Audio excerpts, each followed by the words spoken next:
তো আগের ভিডিওতে মানে আমাদের যে রান্নাবাটির খেলার ভিডিওটা আমি আপলোড করেছিলাম, তো সেটাতে আপনারা পুরোটা দেখলে এটা খেয়াল করবেন যে পুচু খুব বারবার করে বলছিল কেক বানানোর কথা। তো রান্নাবাটিতে তো কেক বানানো হয়নি। তো পরে বিকেলে ও বায়না করছিল যে ওকে কেক বানিয়ে খাওয়াতেই হবে। তো আমি তার জন্য এরকম একটা সুন্দর কেক বানিয়ে ওকে খাইয়েছি। আর আপনারা শুনে অবাক হবেন যে এই কেকটা শুধুমাত্র বিস্কুট দিয়ে বানানো। কয়েকটা প্যাকেট বিস্কুট দিয়ে এই কেকটা বানানো হয়েছে। আর এই কেকটা দ্বিতীয়বার বানানো হয়েছিল, মানে প্রথমে একটা কেক বানানো হয়েছিল আর সেটা খেতে এতটাই টেস্টি হয়েছিল যে আমাকে পরে আবার এই কেকটা বানাতে হয়েছে। তো চলো এই রেসিপিটাও আমি আপনাদের সাথে শেয়ার করব। তো চলুন দেখা যাক।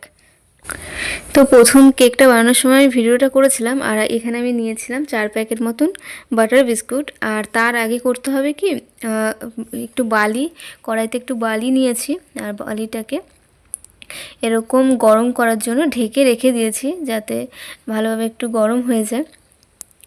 আর তারপরে বিস্কুটগুলো একটু গুঁড়ো করে নেবো, মিক্সারে গ্রাইন্ড করে নেবো। তো এর জন্য বিস্কুটগুলো নিয়ে নেওয়া হচ্ছে।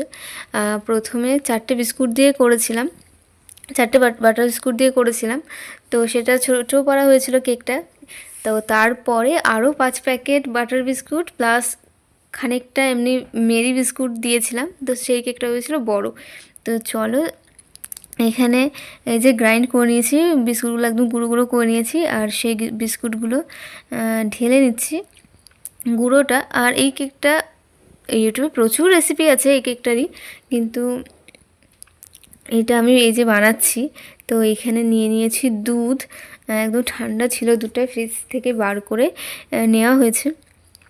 তো এই যে এই ব্যাটারটা তৈরি করতে হবে, মানে খুব মেপে ঝুঁকে করতে হবে। মানে আমি হালকা হালকা অল্প অল্প দুধ দিয়ে এটা তৈরি করছিলাম যাতে বেশি পাতলা না হয়ে যায়, আবার বেশি ঘন হলেও সেটা ভালো হবে না। তো তার জন্য অল্প অল্প দুধ দিয়ে আমি ব্যাটারটা এখানে তৈরি করে নিচ্ছি। তো এই যে ব্যাটারটা তৈরি হয়ে গেছে। আর ব্যাটারটা এরকমভাবে চামচ দিয়ে দেখতে হবে, যদি এরকমভাবে ভাঁজ ভাঁজ হয়ে পড়ে তো তাহলে বোঝা যাবে যে ব্যাটারটা একদম ঠিকঠাক আছে, মানে বেশি পাতলাও না বেশি ঘনও না, একদম পারফেক্ট হয়েছে। আর এর মধ্যে আমি দিয়ে দিচ্ছি হচ্ছে একটু ইনোটা একটু পরিমাণ মতন দিতে হবে। তো আমি 1 প্যাকেট ইনো নিয়েছিলাম, সেটা হাফের বেশি দিয়েছি। আর এইখানে ইনোটার কাজ হচ্ছে বেকিং সোডার কাজ করে ইনোটা।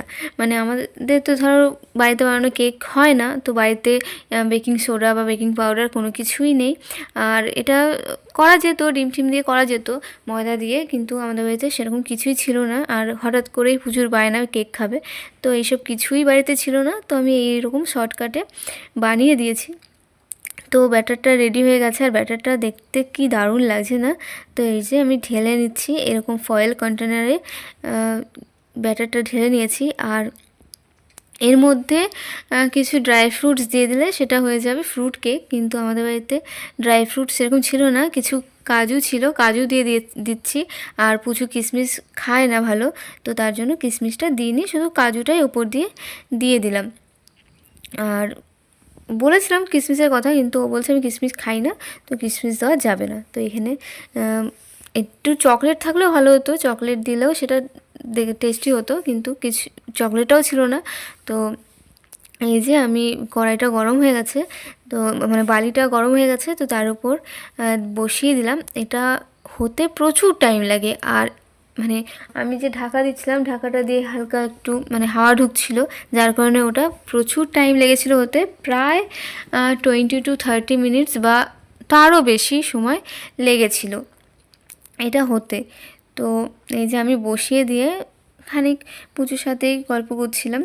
তো আর মাঝে মাঝে আমার তো তর্স হয়েছিল না যে এটা পারফেক্ট হবে কিনা সেটা দেখার জন্য। আমি খুবই টেনশনে ছিলাম যে এটা পারফেক্ট হবে কিনা, ভালো হবে কিনা খেতে। আবার বাজে হলে তো সেটা পুরোটাই নষ্ট হবে, এতগুলো জিনিস নষ্ট হবে, দুধ বিস্কুট। তো এরকম মাঝে মাঝে খুলে দেখছিলাম, তো দেখে খুব ভালো লাগলো যে ফুলছে কেকটা। কেকটা আস্তে আস্তে ফুল ছিল।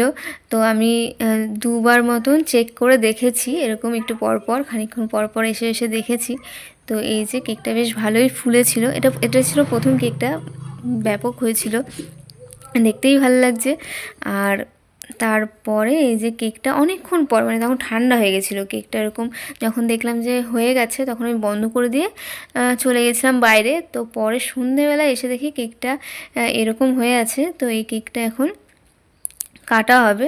তো যেহেতু এই কেকটা ছোট ছিল, অল্প অল্প সবাই ভাগে পেয়েছে। তো এই যে কেকটা ভীষণ নরম হয়েছিল। তো এই কেকটা খেয়ে ওদের পোষায়নি, মানে কেকটা এতটাই ভালো হয়েছিল খেতে যে সবার আরেকটু হলে ভালো হতো। আর তারপরে আমি আবার একটা কেক বানিয়েছিলাম। এটা হচ্ছে সেকেন্ড কেকটা। এটা একটু বেশি ছিল, মানে 5 প্যাকেট বাটার বিস্কুট ছিল, তার সঙ্গে একটু মেরি বিস্কুটও অ্যাড করেছিলাম 10টা মতন। তো সব মিলিয়ে এটা বেশ ভালোই বড় হয়েছিল। আর এটাও খুব সুন্দর হয়েছিল। আর সবথেকে বড় কথা, মিষ্টিটা খুব পারফেক্ট ছিল। মানে আমি তো মিষ্টি দিইনি, বিস্কুটের মিষ্টি, মানে মিষ্টি কম, এর জন্য সবার খুব ভালো লেগেছিলো। আর বেশি মিষ্টি হলে বেশি খাওয়াও যায় না। তো আর এই কেকটা একদম গরম গরম বের করে নেওয়া হয়েছিল। আর এটা অন্যরকম লাগছিলো, মানে গরম গরমটা খেতে একটু বেশি ভালো লাগছিলো। তো এই যে এই কেকটা তো দারুণ হয়েছে দেখতেই, মানে এত সুন্দর লাগছে আর ভীষণ সফট কেকটা। তো এরকমভাবে আপনারাও বাড়িতে বানিয়ে খেতে পারেন, খুব ভাল লাগে। মানে বাড়িতে কোনো কিছু না থাকলে এরকমভাবে করে খাওয়া যাবে, আর চটজলদি হয়েও যায় খুব ভালো। তো আপনারা এরকম বাড়িতে অবশ্যই ট্রাই করবেন এরকমভাবে। আর এই কেকটা খাওয়ার পর প্রচুর রিয়াকশানটা তো আপনারা দেখতেই পাচ্ছেন, ওর খুব পছন্দ হয়েছে। আর সবথেকে বড় পিসটা নিয়েছে ও। আর আমিও খেয়ে দেখলাম, ভালোই লাগছে, কিন্তু বেশি খাওয়া যায় না, মানে আমি খেতে পারি না, যারা খেতে পারে তাদের কাছে ভালোই লাগবে।